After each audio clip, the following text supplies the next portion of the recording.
Hey guys. Okay. Um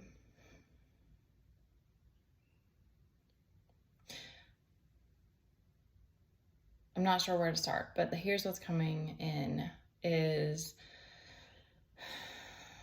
that I think regardless of whether we're aware of it or not, we're playing these different roles while we're here. And it's interesting the more that it's not even I'm not even sure if it's the more that you become aware. It's just there are moments when you're aware that you have these powers of to be able to manifest and create things, and yet we're subject to divine timing and the 3D, and you're still in a body. Like we don't have ultimate freedom here. So there's still this game and these power dynamics and this lag time and all of these different components, all of the unknown and all of the things that happen that we don't have awareness of. So I guess it's whether you signed up to awaken to becoming more self-aware and wanting to embody certain things. Because just from like my observations, like there are people that I know who are master manifestors. It blows my mind thinking about all the things that they've done and accomplished, and it's so inspiring, and it's so amazing to witness, and yet they don't view themselves that way, or not to me. They don't speak about themselves that way. And then another role that is coming to me is that like I love archetypes. I think it's fascinating. I was like a literary nerd, obviously. I feel like anybody who chooses this journey is probably like, because you like symbols and all that stuff. So I don't want to pigeonhole it, but I can't think of the name of this archetype, but it's like the jester, or it's like the trickster, but it's not just that energy. It's not just the devil energy. It's like the curious one, the curious clown type of thing that like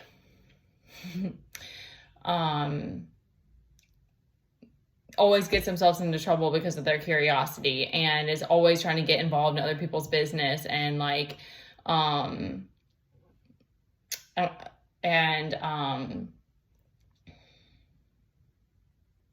they get a lot of attention too for it, though, of course. That's why I think of it like a jester. It's almost like they play that role really well, and a lot of people think they're really fun. They're usually really humorous and very like charismatic, and that's another one that I've witnessed. And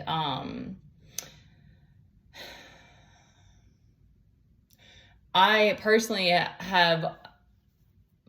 I know one of the ones that I've had to play in this life is being the underdog, because like the specific instance that's coming to me is that I just have had lots of different times in my life. I know that I have this space cadet part of me, and that I'm kind of airy sometimes. And so I think that gives off this aloofness. And then because but the other part for me is that I have such a deep trust and such a gratitude and respect for the universe that my life is gone hand in hand. It's like, and so there's a naivety as well with that. So it's like I recognize that it's genuinely like people, there's a desire to like help, because they're like, damn, this girl doesn't know what she's doing, but like, and she hasn't learned all these things, but also like that's part of the role that I'm playing.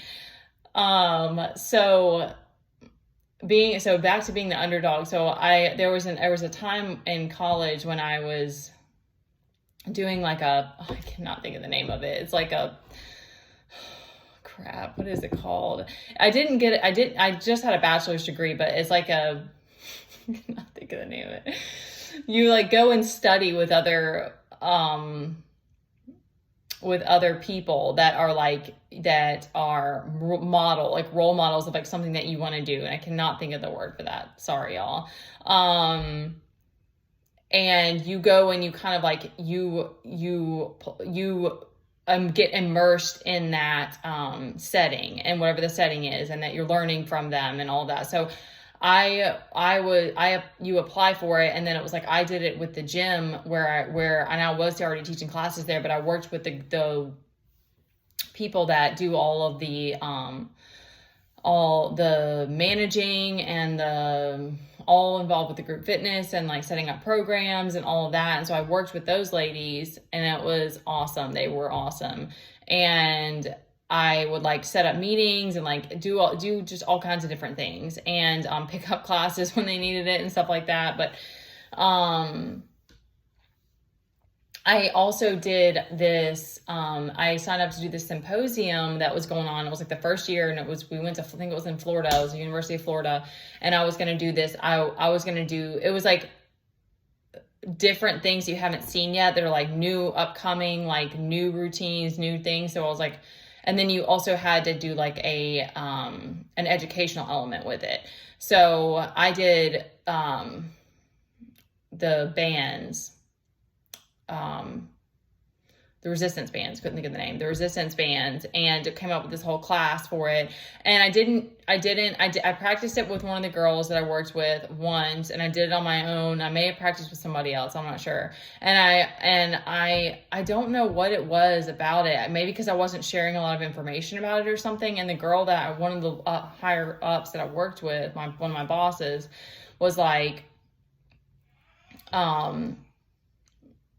worried. She was like, I don't think you're ready and stuff. And she was like, not in a mean way, but just like, she was like, you need to practice, like you need to be ready, this is serious and stuff. And I was like, okay. And cause I believed in myself. I knew I had it. And then I went, and it went really well. And it's not like you do get judged in a sense, cause people would make comment cards a lot and get in that, but it went well. And so it was like, I've had a lot different instances in my life like that, where it was like, I kind of had to pull through and show up.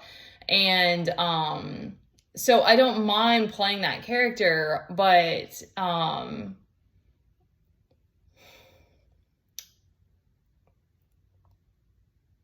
trying to think why specifically this one's coming through.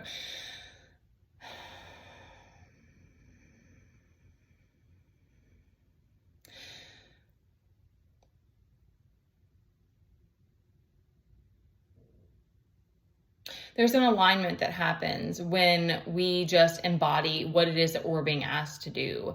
And there's a power element that it always comes back to me, of like the different things that we're going through in life. And if you're going through a tough time and you've given a lot of power away, and you're in an abusive or a toxic situation, it is a very sensitive subject. It's not something that needs to be taken lightly at all. And it can be very, very scary. And it's one of those types of things are one of the like sad, tragic kind of like ways that we have to learn lessons in this life. But it's sort of like, there are so many of that darkness and those hard lessons that activate us and like wake us back up. Like that's what came to me about that sort of jester energy of like the people that they play the trickster a lot, and they just want to get under your skin, and you're just like the people that troll comments and like doing all these things. It's like that's that energy, and you just want to like punch somebody. But then you'll also realize that it's like those are all of those are moments of like realizing where you are and what is being asked of you. And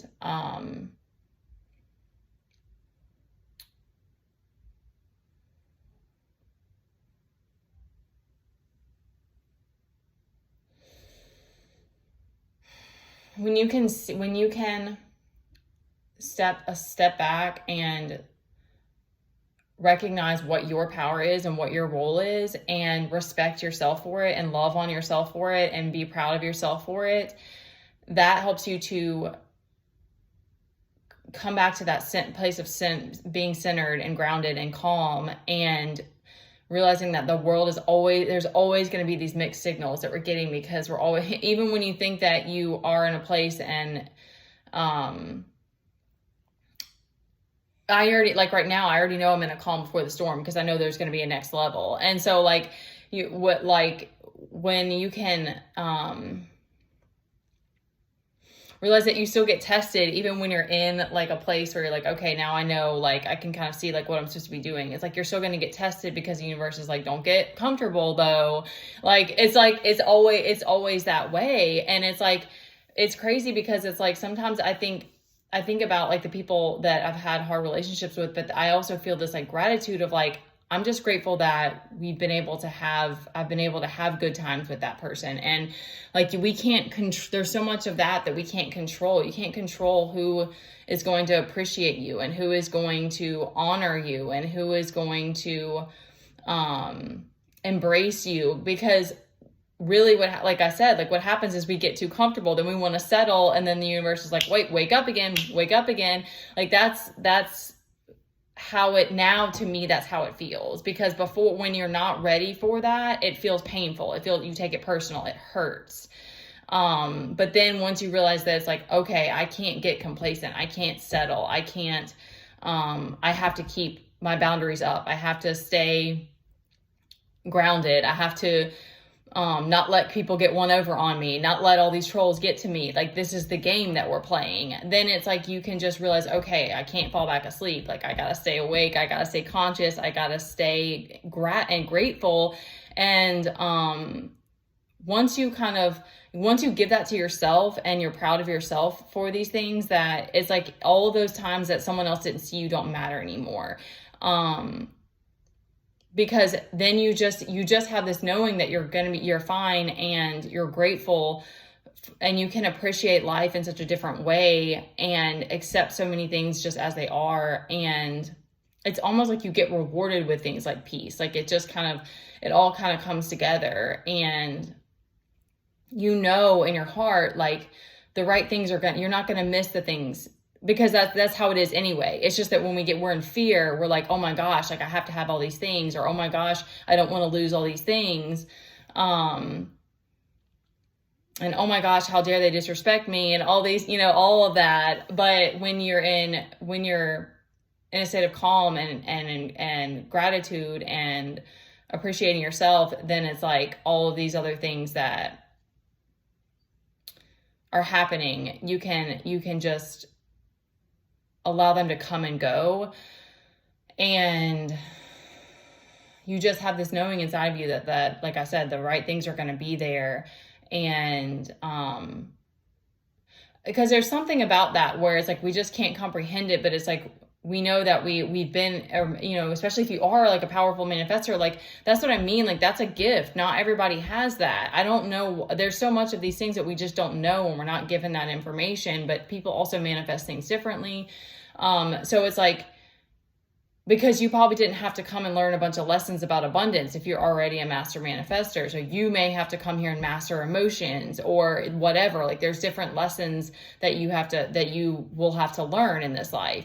So we can embrace that we're all teaching each other here, and that you're not going to miss the things that are meant for you, but that also comes with lessons. Like it's almost like you just don't get to bypass certain things. And when we can appreciate so much more of who we are and our place in this world, then we can embrace the people that are here too. I guess is how it feels for me, because I've had so many karmic lessons in regards to relationships.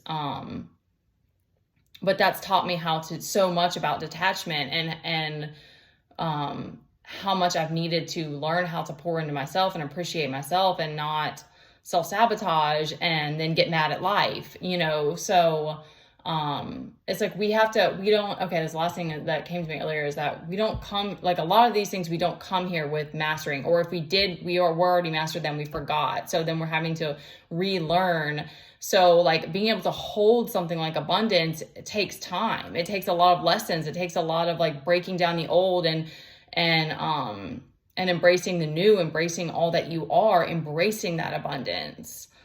Okay, they told me just to trust what came through, because that felt like a lot. I love you guys, and take care of yourselves, and know that we're all here to learn, and you're doing a great job. All right. Love you.